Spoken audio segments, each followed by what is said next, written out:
Visa নিয়মে হঠাৎ বড় পরিবর্তন আনল ভারত। পতাকা বৈঠকে হয়নি সমাধান, দুদিন ধরে ভারত বাংলাদেশ শূন্যরেখায় মানবতার জীবন 10 জনের।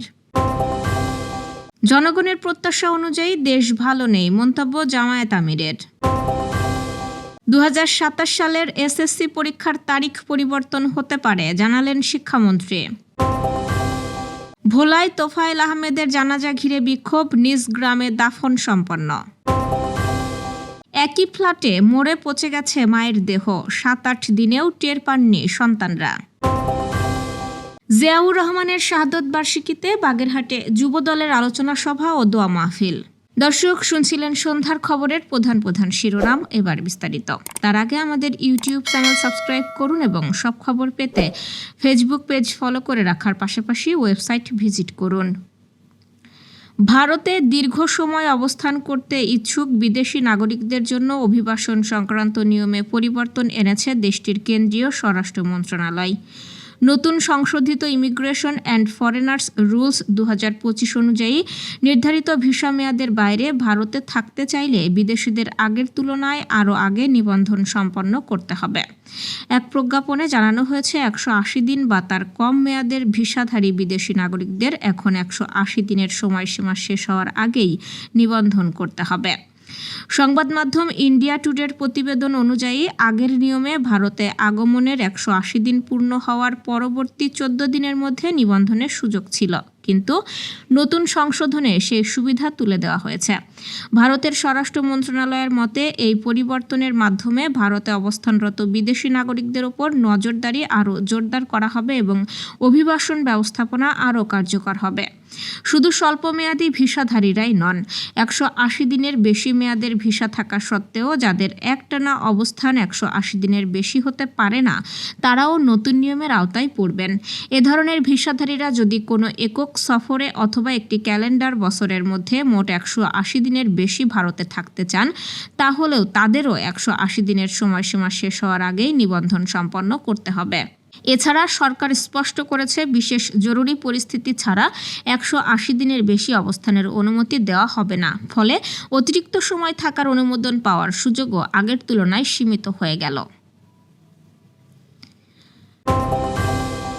যশোরের বেনাপোল সীমান্ত দিয়ে বিএসএফের ঠেলে পাঠানো 10 জন নারী, পুরুষ ও শিশু এখনও সীমান্তের শূন্যরেখায় অবস্থান করছে। সোমবার সন্ধ্যায় দুই দেশের সীমান্তরক্ষী বাহিনী বিজিবি বিএসএফের মধ্যে পতাকা বৈঠক অনুষ্ঠিত হলেও কোনো সমাধান না হওয়ায় দ্বিতীয় দিনের মতো তারা মানবতার জীবন কাটাচ্ছেন। প্রতিটা মুহূর্তে তাদের আতঙ্কে কাটছে। ক্ষুধার্ত অবস্থায় তারা অসুস্থ হয়ে পড়ছেন। 31 মে গভীর রাতে কাঁটাতারের গেট খুলে তাদের বাংলাদেশে ঠেলে পাঠানো হয়।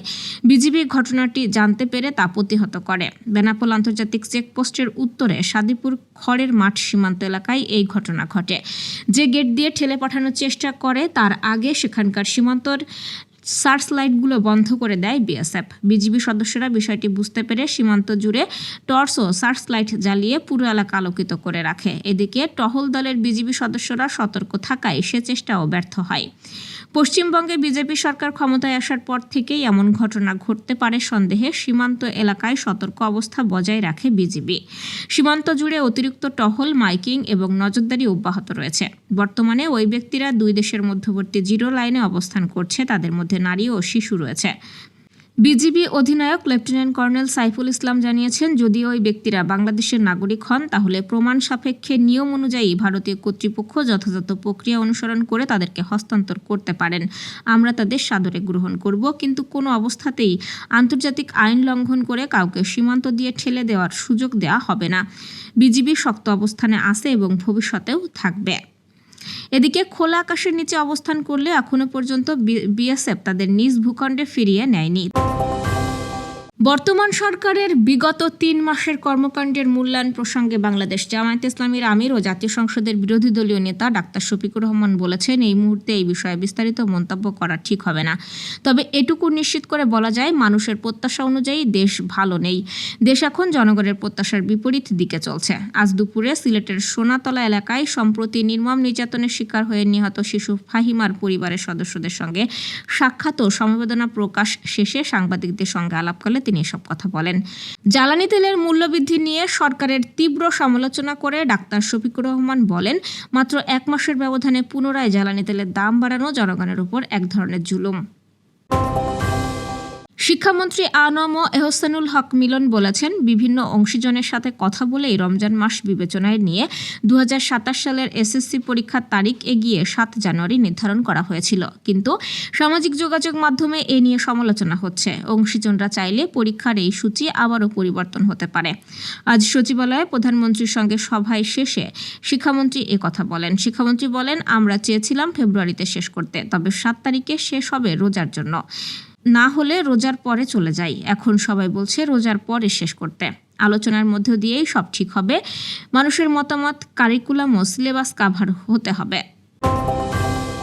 প্রয়াত আওয়ামী লীগ নেতা তোফায়েল আহমেদের দাফন সম্পন্ন হয়েছে। ভোলায় তার দ্বিতীয় জানাজা অনুষ্ঠিত হয়েছে সরকারি উচ্চ বিদ্যালয় মাঠে। দুপুর 2:30টার দিকে অনুষ্ঠিত জানাজায় হাজারো মানুষের ঢল নামে। এর আগে হেলিকপ্টার যোগে মরদেহ ভোলায় পৌঁছালে গার্ড অব অনারের মাধ্যমে তাকে রাষ্ট্রীয়ভাবে শ্রদ্ধা জানানো হয়। তবে জানাজাকে কেন্দ্র করে মাঠে উত্তেজনাকর পরিস্থিতিও সৃষ্টি হয়। এ সময় ছাত্রদল ও যুবদলের কিছু নেতাকর্মী বিক্ষোভ প্রদর্শন করে এবং বিভিন্ন স্লোগান দেয়। পরে বিএনপির স্থানীয় নেতারা পরিস্থিতি নিয়ন্ত্রণে আনেন। দ্বিতীয় জানাজা শেষে মরদেহ নেওয়া হয় তার নিজ গ্রামের বাড়ি কোড়ালিয়ায়। সেখানে তৃতীয় জানাজা শেষে পারিবারিক কবরস্থানে দাফন সম্পন্ন হয়। বর্ষিয়ানে এই রাজনীতিবিদ গত সোমবার ঢাকার একটি হাসপাতালে চিকিৎসাধীন অবস্থায় মৃত্যুবরণ করেন। রাজধানীর মিরপুর 11 এলাকার একটি ফ্ল্যাট থেকে 75 বছর বয়সী বৃদ্ধা নূরজাহান বেগমের পচাগলা মরদেহ উদ্ধার করেছে পুলিশ। ধারণা করা হচ্ছে তিনি মৃত্যুর প্রায় 7-8 দিন আগে ঘরেই পড়েছিলেন। 1 জুন রাতে জাতীয় জরুরি সেবা 999-এ কল পেয়ে পল্লবী থানা পুলিশ ঘটনাস্থলে পৌঁছে মরদেহ উদ্ধার করে। পরে মরদেহ ময়নাতদন্তের জন্য পাঠানো হয়। পুলিশ জানিয়েছেন, একই ফ্ল্যাটে থাকলেও আলাদা কক্ষে বসবাস করতেন ওই বৃদ্ধা। তার এক সন্তান সরকারি যুগ্ম সচিব, একজন বুয়েটের শিক্ষক এবং আরেকজন কানাডা প্রবাসী। স্থানীয়দের অভিযোগ, দীর্ঘদিন ধরে তার প্রতি অবহেলা চলছিল এবং মৃত্যুর কয়েকদিন পরও বিষয়টি পরিবারের কেউ বুঝতে পারেননি। পুলিশ জানিয়েছে, মৃত্যুর সঠিক সময় ও কারণ নির্ধারণে তদন্ত চলছে। বাগেরহাটে বিএনপির প্রতিষ্ঠাতা ও সাবেক রাষ্ট্রপতি শহীদ প্রেসিডেন্ট জিয়াউর রহমানের 45তম শাহাদাত বার্ষিকী উপলক্ষে আলোচনা সভা ও দোয়া মাহফিল অনুষ্ঠিত হয়েছে।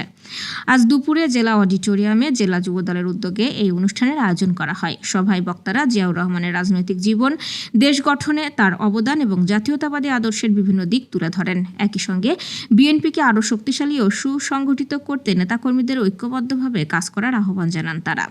প্রধান অতিথির বক্তব্য রাখেন জেলা বিএনপির সদস্য সচিব শেখ মোজাফফর রহমান আলম। জেলা যুবদলের সাবেক সাধারণ সম্পাদক সুজান মোল্লার সভাপতিত্বে এই অনুষ্ঠান হয়। দর্শক, এই ছিল সন্ধ্যার আয়োজন। রাতের খবর দেখার আমন্ত্রণ রইল। এতক্ষণ সাথে থাকার জন্য ধন্যবাদ।